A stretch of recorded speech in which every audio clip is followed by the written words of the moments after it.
नई वाचा में देखिए एक और खास बात है जिसके कारण नई वाचा बेहतर है, क्योंकि अब पवित्र आत्मा आकर दिल में वास कर सकता है, जिसका पुराने नियम के बड़े भविष्यवक्ताओं ने और बड़े दास दासियों ने सौभाग्य का आनंद नहीं उठाया।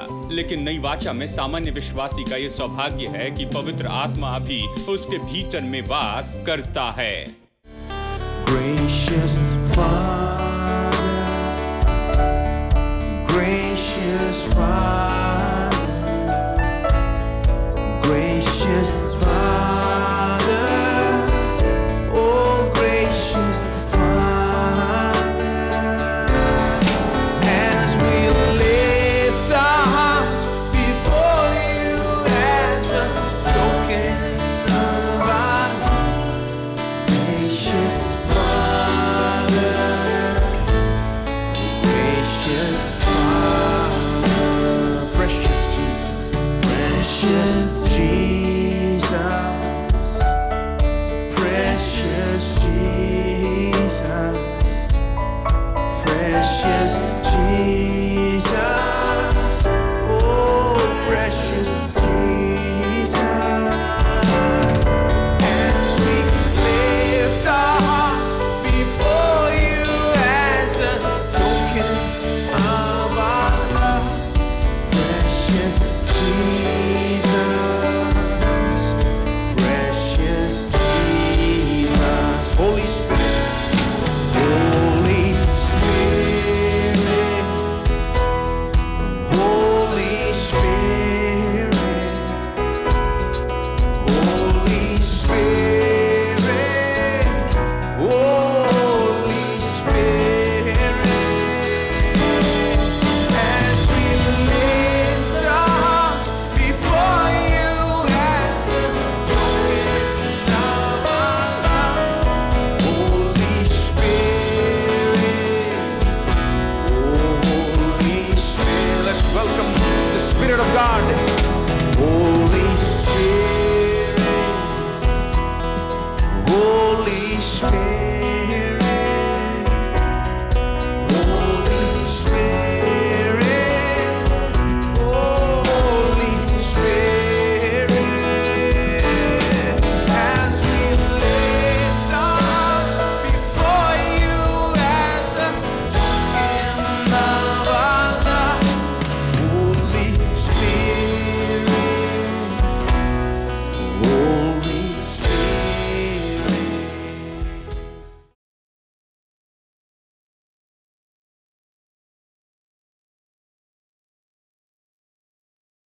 अगर आप जाकर लोगों को गवाही देना चाहेंगे और परमेश्वर के बारे में और परमेश्वर के अस्तित्व के बारे में आप जो भी बहस करेंगे, शायद आप फिलॉसफी जानते हो, थियोलॉजी जानते हो, अगर बहस करेंगे तो उन्हें खो देंगे, क्योंकि 1 मिनट में आपको निकालेंगे। लेकिन अगर आप फर्स्ट हैंड ज्ञान के दृष्टिकोण से उनसे बातें करते जाएंगे, अगर आप कहे कि मैंने स्वाद लेकर देखा है कि परमेश्वर भला है, मैं बीमार था, मैं मरने पर था और मैंने चंगाई पाई, मैं इस दशा में था और मैं इसमें से होकर जा रहा था, लेकिन परमेश्वर ने मुझे बदल दिया। मुझे देखिए, पहले मैं ऐसे था लेकिन आज मैं ऐसा हूं।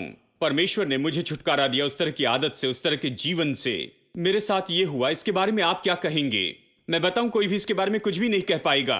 उन्हें बस अपना सिर हिलाना पड़ेगा। जानते हैं, वो इसके बारे में कहेंगे शायद मैं विश्वास नहीं कर सकता, लेकिन नहीं कह सकते, क्योंकि आप अपने फर्स्ट हैंड ज्ञान के बारे में कह रहे हैं। आप जानते हैं कि यही सच्चाई है। आप जानते हैं कि सच्चाई क्या है। देखिए, फर्स्ट हैंड ज्ञान ऐसा है, और इसी तरह से बाइबल परमेश्वर को पुराने नियम में जानने के बारे में कहती है। चलिए इस तरह से कहूं, आप अच्छे से समझ पाएंगे। ये ऐसा है जैसे पति अपनी पत्नी को जानता है या पत्नी पति को जानती है, इसके बजाय कि विद्यार्थी अपने विषय को जाने। विद्यार्थी अपने विषय को कैसे जानता है? वो तो बड़ी मुश्किल से जानता है, क्योंकि जब वो किताब खोलता है तो लिखा है कि किसने क्या कहा है। जानते हैं, ये एक्सपेरिमेंट ये साबित करता है और वो एक्सपेरिमेंट वो साबित करता है। जानते हैं, इसने ये एक्सपेरिमेंट किया और उसको ये परिणाम मिले, लेकिन उसने दूसरा एक्सपेरिमेंट किया, उसे वो परिणाम मिले। यही अध्ययन करते हैं, यही तो ये है। किसी ने कुछ वहां पर किया और किसी ने किसी और जानकारी को हासिल किया और उसने वहां पर उसे लिखा, एक किताब में लिखा, और आपको इसका अध्ययन करते जाना है और इसके बारे में जो सिद्धांत है उसके अनुसार आपको अध्ययन करते चले जाना है। ये एक तरह का ज्ञान है। मैं ये नहीं कहता कि ये पूरी तरह से गलत है। ये एक तरह का ज्ञान है, जानते हैं। लेकिन पति का अपनी पत्नी को जानना ये तो अलग है। देखिए इसमें क्या फर्क है। जो पति अपनी पत्नी को जानता है, पति और पत्नी वाचा के संबंध में है, ये तो वाचा के द्वारा जानना है। बाइबल इस तरह से जानने के बारे में कहती है। बाइबल कॉन्ट्रैक्ट नहीं है, वाचा है। कॉन्ट्रैक्ट आप फाड़ कर कह सकते हैं, हम इसे तोड़ देते हैं, मुझे आपकी शर्तें पसंद नहीं है, हम इसे अभी नहीं मान सकते हैं, बस ये है, और उसे फेंक देते हैं और उस आदमी को भी बाहर फेंक देते हैं अगर नहीं चाहे तो। लेकिन वाचा को आप नहीं तोड़ सकते हैं। वाचा तो ऐसी है कि जिए या मरे इसे निभाना ही होगा। खासकर अगर ये लहू की वाचा है तो इसे पूरा करना होगा। तो बाइबल कहती है कि विवाह एक वाचा है। बाइबल कहती है कि विवाह एक वाचा है, ये तोड़ी नहीं जा सकती। आप नहीं कह सकते अपना सामान बांधो और अपनी माँ के घर चले जाओ। जानते हैं आप उसके साथ में एक तन हुए हैं, आप एक हो चुके हैं, और इसलिए इसे तोड़ नहीं सकते हैं। आप इसे किसी भी तरीके से नहीं तोड़ सकते हैं। ये तोड़ने में आसान नहीं है। साथ ही वाचा में दो लोग यानी पति और पत्नी, वो एक दूसरे को पूरी तरह से जानते हैं, पूरे व्यक्तित्व को जानते हैं। ये अगर इस तरह से कहे तो कि एक दूसरे से कुछ भी छिपा नहीं है। वो एक दूसरे के लिए खुले होते हैं, आत्मा, प्राण और शरीर में हर तरह से वो एक दूसरे के लिए खुद को खोल देते हैं। वो कहते हैं कि शब्द वाचा, इसका सच में अर्थ होता है या ये बताती है, ये तो दूसरे की नंगाई को मानो खोल देना है सच में, यानी ये तो पूरी तरह से प्रकट हो जाना है। यहाँ पर ये प्रकट किया जाना होता है और वहाँ पर बांटना है किसी खास तरीके से, जो सामान्य रूप में नहीं होता लेकिन पति और पत्नी के बीच में होता है। दोनों से कुछ भी छिपा नहीं, वो सब कुछ जानते हैं और वो एक दूसरे के सामने हर तरीके से खुले होते हैं। और इसलिए बाइबल में जब परमेश्वर और उसके लोगों के संबंध की बात आती है, इस्राएली लोगों के बारे में, या ऐसे संबंध के बारे में कहता है जो पति और पत्नी के बीच है। परमेश्वर ने कई बार कहा कि तुम यहां वहां भटकते रहे हो, इस्राएलियों से कहता है, क्योंकि वो उसे पत्नी के रूप में देखता है। ये तो पति और पत्नी के बीच के संबंध जैसे, ये वाचा का संबंध है, इसलिए वो ये कहता है। और पुराना नियम तो ऐसी कहानियों से भरा है कि कैसे लोग पीछे हट गए थे। वह हर समय पीछे चले गए, फिर परमेश्वर के पास आए, और फिर पीछे चले गए, फिर दूसरे देवताओं की उपासना की, फिर प्रभु के पास आए। ये पुराना नियम है। नया नियम तो बिल्कुल अलग है। नया नियम तो पूरी तरह से अलग है। पुराने नियम में इस तरह की समस्या क्यों थी और क्यों पीछे चले जाना पुराने नियम का एक विशेष गुण था? क्योंकि पवित्र आत्मा की मदद वहां पर लोगों के लिए नहीं थी। पवित्र आत्मा तो लोगों के दिल में वास नहीं कर सकता था कि परमेश्वर के लिए जीने में उनकी मदद करे, और ये मदद वहां नहीं थी। वो परमेश्वर को प्रभावी रीति से नहीं जान सकते थे पुराने नियम में, इसलिए वो जो कि परमेश्वर को जानने में मदद कर सकता था वो नहीं था। वो बाहर से उनसे बातें करता, बाहर से मार्गदर्शन करता था, वो उन्हें बस बाहर से जानकारी देता और कुछ परिस्थिति में उन्हें विजय देता था, उनके द्वारा चमत्कार करता, ये सब बाहर से, लेकिन वो कभी उनके भीतर में उपस्थित नहीं था। पुरानी वाचा में संभव नहीं था क्योंकि उनके दिल पर पाप की गंदगी लगी थी और इसलिए वो पवित्र आत्मा का निवास स्थान नहीं बन सकते थे। लेकिन नई वाचा में देखिए एक और खास बात है जिसके कारण नई वाचा बेहतर है, क्योंकि अब पवित्र आत्मा आकर दिल में वास कर सकता है, जिसका पुराने नियम के बड़े भविष्यवक्ताओं ने और बड़े दास दासियों ने सौभाग्य का आनंद नहीं उठाया। लेकिन नई वाचा में सामान्य विश्वासी का यह सौभाग्य है कि पवित्र आत्मा अभी उसके भीतर में वास करता है। इसलिए यही तो इसे बेहतर वाचा बनाता है। और इसलिए पुरानी वाचा में हम देखते हैं कि परमेश्वर और उसके लोगों की तुलना पति पत्नी के रूप में की गई। यहां तक कि नए नियम में मसीह और उसका चर्च, उसके बारे में पति पत्नी के संबंध के बारे में कहा है, क्योंकि ये तो वाचा का संबंध है। वो तो एक दूसरे के साथ में वाचा में बंधे हैं। हाँ, यानी हम परमेश्वर को जानने के बारे में कह रहे हैं। मैं कह रहा हूं कि बाइबल कहती है कि परमेश्वर को खास तरीके से जाने, उसे बहुत ही करीबी रूप में जाने, जहां पर सब कुछ प्रकट होता है, जैसे पति पत्नी को जानता है। ये तो फर्स्ट हैंड ज्ञान होता है। नए नियम में जब आप नया नियम देखते हैं, जानने के लिए ग्रीक शब्द है, यह भी दिलचस्प शब्द है।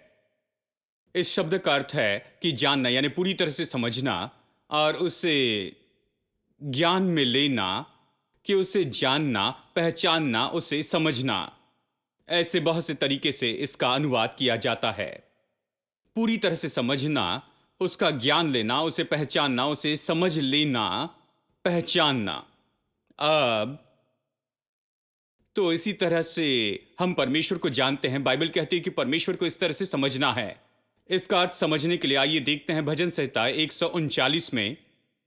भजन संहिता 139 पुराने नियम से आप इस जानने के बारे में समझ सकते हैं जिसके बारे में पुराना और नया नियम बताता है। भजन संहिता 139 ये पूरा भजन बताता है कि परमेश्वर हमें कैसे जानता है। बड़ा दिलचस्प भजन है। और चलिए यहां से कुछ वचन पढ़ते हैं। 1 से 3। हे यहोवा, तूने मुझे जांच कर जान लिया है। तूने मुझे जांच कर जान लिया है। कल्पना कीजिए अगर आज के हॉस्पिटल में ऐसे साधन हैं जो आपके दिल में जाकर आपके दिल को जान सकते हैं, तो मैं सोचता हूं आप हॉस्पिटल के पास भी नहीं भटकेंगे, क्योंकि वो आपके दिल को जांचेंगे और बताएंगे कि इसके अंदर क्या गंदगी है आपके भीतर। तो आप ऐसे डॉक्टर से मिलने जाना नहीं चाहेंगे, उनसे नहीं मिलेंगे, फुल चेकअप नहीं करवाएंगे। कुछ भी चेक कर लो, दिल चेक नहीं करना, दूर ही रहना इस तरह से आप कहेंगे। लेकिन यहां पर देखिए, एक महान डॉक्टर है, एक परमेश्वर है जो हमारा दिल जानता है। बाइबल कहती है उसने मुझे खोज लिया और मुझे जान लिया है। तूने मुझे खोजा और मुझे जान लिया, मतलब वो भीतर गया है, मेरे दिल को देखा, मेरे विचारों को देखा, मेरे कर्मों को देखा। उसके सामने कहीं भी कोई अंधकार नहीं है, उससे कुछ नहीं छिप सकता है। वो हमें देखता है, हमें ढूंढता है और हमें जानता है। वो हमारे दिल के हर कोने को देखता है और हमें पूरी तरह से जानता है। तू मेरा उठना और बैठना जानता है। जब आप बैठते हैं और उठते हैं तो वो जानता है और मेरे विचारों को दूर ही से समझ लेता है। मेरे चलने और लेटने को तो भली भांति छानबीन करता है और मेरी पूरी चाल चलन का भेद जानता है। हम यहीं पर रुकेंगे क्योंकि बहुत से वचन है और पढ़ने के लिए ज्यादा समय नहीं है। लेकिन बात यह, प्रभु हमें जानता है। वो कितना जानता, उसने जांचा और जान लिया है। ठीक है, परमेश्वर सब कुछ जानता है, मनुष्य के दिल को जानता है। यहां पर ये एक भजन है जो इसके बारे में कहता है। वचन 13 को देखिए, वो हमारे बारे में कितना जानता है, वो हमें कितनी गहराई से जानता है, कितनी दूरी तक जानता है। देखिए वचन 13, मेरे मन का स्वामी तो तू है, तूने मुझे माता के गर्भ में रचा। मेरे मन का स्वामी तो तू है। बाइबल के विद्वान इस तरह से कहते हैं कि सच में तूने मुझे संभाला जब मैं माता के गर्भ में था, जबकि मेरी रचना नहीं हुई थी। एक अनुवाद, ये एक कमेंटेटर ये कहते हैं, जब मैं अपने माता के गर्भ में था तब तूने मेरी देखभाल की। जब मैं शिशु था मुझे बनाने के लिए तूने मुझे छू लिया, मुझे आकार दिया, मुझे गले लगाया और मुझे वहां पर महसूस किया, वहां मुझे छू लिया। यही इसका अर्थ है। परमेश्वर हमें इतना जानता है और वो कहता है मेरे मन का स्वामी तो तू ही है, तूने मुझे मेरे माता के गर्भ में रचा। मैं तेरा धन्यवाद करूंगा इसलिए कि मैं भयानक और अद्भुत रीति से रचा गया हूं। तेरे काम तो आश्चर्य के हैं और मैं इसे भली भांति जानता हूं। जब मैं गुप्त में बनाया जाता और पृथ्वी के नीचे स्थानों में रचा जाता था, तब मेरी हड्डियां तुझसे छिपी न थी। तेरी आंखों ने मेरे बेडोल तत्व को देखा और मेरे सब अंग जो दिनों दिन, मतलब जब मैं बनाया जा रहा था सब कुछ सही नहीं था, पूरी तरह नहीं बना था, तब तूने देखा। मेरे अंग जो दिन दिन बनते जाते थे वे रचे जाने से पहले तेरी पुस्तक में लिखे हुए थे। जब कुछ भी नहीं था तब से तू इसे जानता है। यानी परमेश्वर है जो सब कुछ जानता है। परमेश्वर हमें पूरी तरह से जानता है। वो हमें जानता है जबकि हम अपने माता के गर्भ में रचे जा रहे थे। परमेश्वर ने हमें आकार दिया, छू लिया, हमें आशीष दी, हमें ढांका, जो भी कहना चाहे। इस तरह परमेश्वर जानता है। जब ये कहता है कि हम परमेश्वर को जाने, तो उस तरह की बात के बारे में वो बाइबल में इसका यही तो अर्थ है, पुराने नियम में और नए नियम में। इस तरह के जानने के बारे में इसका अर्थ है ये गहरा और विवरण से जानना है। परमेश्वर को जानना गहरे रूप में और पूरे विवरण के साथ परमेश्वर को हम इस तरह से जानते हैं। तो बाइबल कहती है नई वाचा में किसी को अपने पड़ोसी या भाई से नहीं कहना होगा कि परमेश्वर को जानो, क्योंकि छोटे से लेकर बड़े से बड़े तक सब लोग मुझे जानेंगे। मुझे कैसे जानेंगे? मुझे इस तरह से जानेंगे, मुझे गहराई से जानेंगे, मुझे विवरण से जानेंगे और पूरी तरह से वो मुझे जानते चले जाएंगे। बाइबल इस तरह से कहती है। अब बाइबल हमें यह भी बताती है कि कैसे हम परमेश्वर का ऐसा ज्ञान पा सकते हैं। हम परमेश्वर को ऐसे कैसे जाने, क्योंकि परमेश्वर ने हमें उसे जानने के लिए यह सिखाया है। इस मामले में स्वयं परमेश्वर हमारा शिक्षक हो जाता है। हम परमेश्वर को जानते हैं इसलिए नहीं कि कोई हमें परमेश्वर के बारे में सिखाता है, लेकिन हम परमेश्वर को जानते हैं क्योंकि परमेश्वर खुद चाहता है कि उसे जाना जाए। वो हमारे दिल में काम करता है कि वो ऐसा करे कि हम उसे जानें। अब यिर्मयाह अध्याय 31 में चलते हैं। यिर्मयाह अध्याय 31 वचन 34। ठीक है, हमने यहीं से शुरू किया। यिर्मयाह अध्याय 31 वचन 34। अब इसे देखिए, और तब उन्हें फिर एक दूसरे से यह न कहना पड़ेगा कि यहोवा को जानो, क्योंकि यहोवा की ये वाणी है कि छोटे से लेकर बड़े तक सबके सब मेरा ज्ञान रखेंगे। यहोवा की ये वाणी है। चलिए थोड़ा थोड़ा करके देखते हैं। वो सब मुझे जानेंगे। सबसे पहले वो सब मुझे जानेंगे। सब लोग कहें सब। सब मतलब सब जानते हैं, छोटे से बड़े तक सब मुझे जानेंगे। वो कहता है, यानी परमेश्वर का जो ज्ञान है, ये तो आशीषित ऐसा सौभाग्य है हर एक नया जन्म पाए हुए विश्वासी के लिए।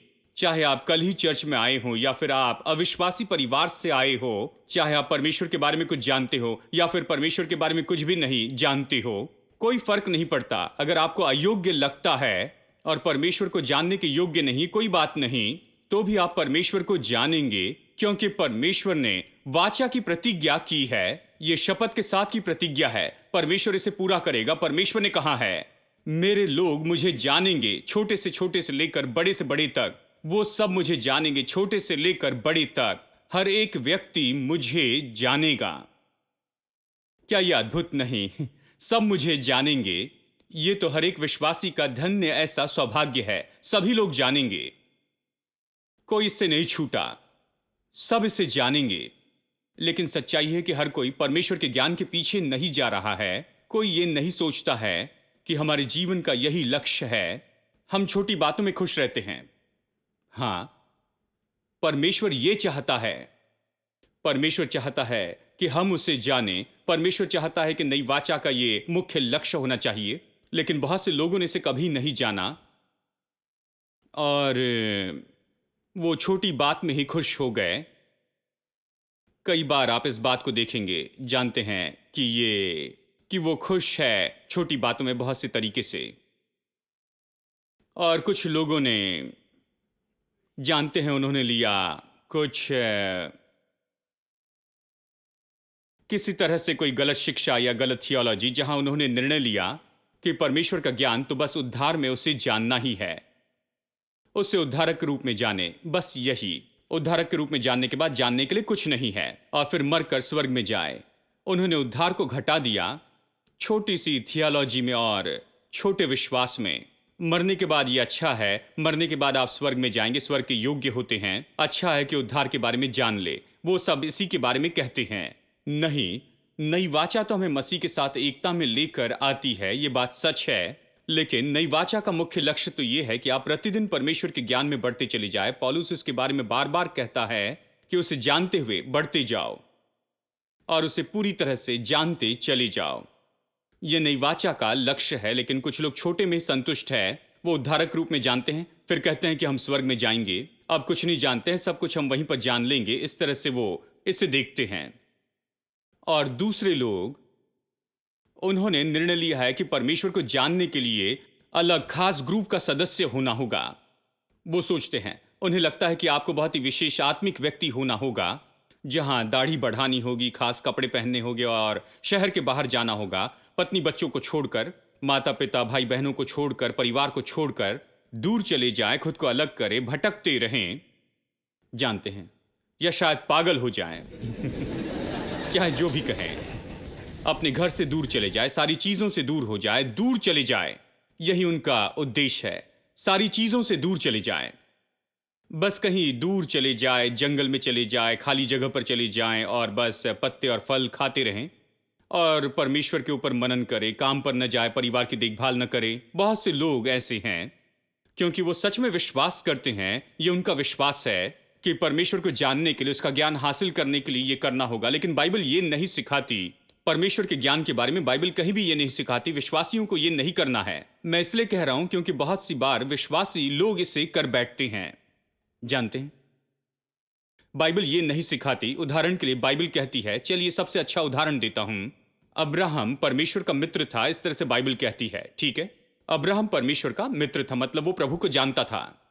परमेश्वर उसका मित्र था, अब्राहम परमेश्वर का मित्र था। लेकिन अब्राहम सच में कैसा था? वैसा ही कोई मुसाफिर या कोई भटका हुआ व्यक्ति नहीं था। वो मानो जैसे रेगिस्तान का कोई बड़ा शेख था, जानते हैं। वो बड़ा व्यक्ति था, जानते हैं। मैं एक बार पढ़ रहा था उस बाइबल के बारे में जो बाइबल के एक विद्वान ने बताया था, और एक वचन के भाग में जो वो अब्राहम के बारे में कहता है, वो खास करके बताते हैं अब्राहम के रहने की जगह के बारे में विशेष नोट में, क्योंकि लोग कहते हैं अब्राहम तंबू में रहता था, और बहुत से लोग सोचते हैं वो बेचारा जिंदगी भर वहां पर झोपड़ी में रहा। और तो फिर ये व्यक्ति आगे बढ़ते हैं और हमें बताते हैं कि उस नोट के नीचे बहुत बड़े पैराग्राफ में बताया कि वो किस तरह के घर में रहता था। निश्चय वो तंबू में रहता था, लेकिन उस तंबू में लगभग 25 कमरे थे। वो महल जैसे तंबू था, और कहिए कि उसके इस बहुत बड़े बंगले जो कि उसने एक तंबू से बनाया था, उसके आसपास ऐसे तंबू थे जहां पर उसके 300 से भी ज्यादा सेवक वहां पर रहते थे। और उन दिनों में 300 सेवक से भी ज्यादा सेवक हैं तो बिल गेट्स से भी बेहतर हैं, या वॉर और बफेट से। मतलब इतने लोग उसके लिए काम करते थे। 300 लोग उसके सेवक थे, क्योंकि उसके पास में जानवर थे, भेड़े थी, गधे और घोड़े थे, और जमीन थी, और एक तरफ खेती किसानी चल रही थी, और दूसरे काम चल रहे थे, और सैकड़ों लोग उसके परिवार के रूप में जी रहे थे। मतलब मुझे पता नहीं, वो रविवार के दिन शायद उन सबको इकट्ठा करके चर्च लगा देता था वहीं अपने घर में ही। अब्राहम इस तरह से जीवन जी रहा था। वो अपने पत्नी के साथ, अपने परिवार के साथ, बच्चों के साथ रहता था, और वो परमेश्वर का मित्र था। कुछ लोग सोचते हैं यह असंभव है, अपनी पत्नी से दूर रहना होगा, परिवार से दूर रहना होगा। कुछ लोग तो ऐसा करते हैं कि शादी ही नहीं करते हैं क्योंकि प्रभु को जानना चाहते हैं। इस तरह की थियोलॉजी प्रचार करती हैं। और कुछ लोग तो शादी होने के बाद पत्नी को छोड़ देते हैं, क्योंकि सोचते हैं पत्नी को छोड़ना बहुत बड़ी बात है, परमेश्वर के लिए छोड़कर जाना। तो वो लोग सोचते हैं कि ये तो परमेश्वर की बुलाहट है कि उसे जाने, तो वो इस तरह के खास समूह में जुड़ जाती हैं जो परमेश्वर को जंगल में जानना चाहती हैं। लेकिन बाइबल ऐसा नहीं सिखाती। अब्राहम परमेश्वर का मित्र था, परिवार के साथ वो रहता था, बच्चों और व्यापार के साथ जीता था, अपना काम पूरा करता था। उसके 300 कर्मचारी थे, पत्नी थी, बच्चे थे, और ये सब कुछ था। और वो इस संसार में अपना जीवन जी रहा था। मैं निश्चित जानता हूं कि सुबह उठता होगा तो निश्चय उसे ये सब कुछ काम करना पड़ता था।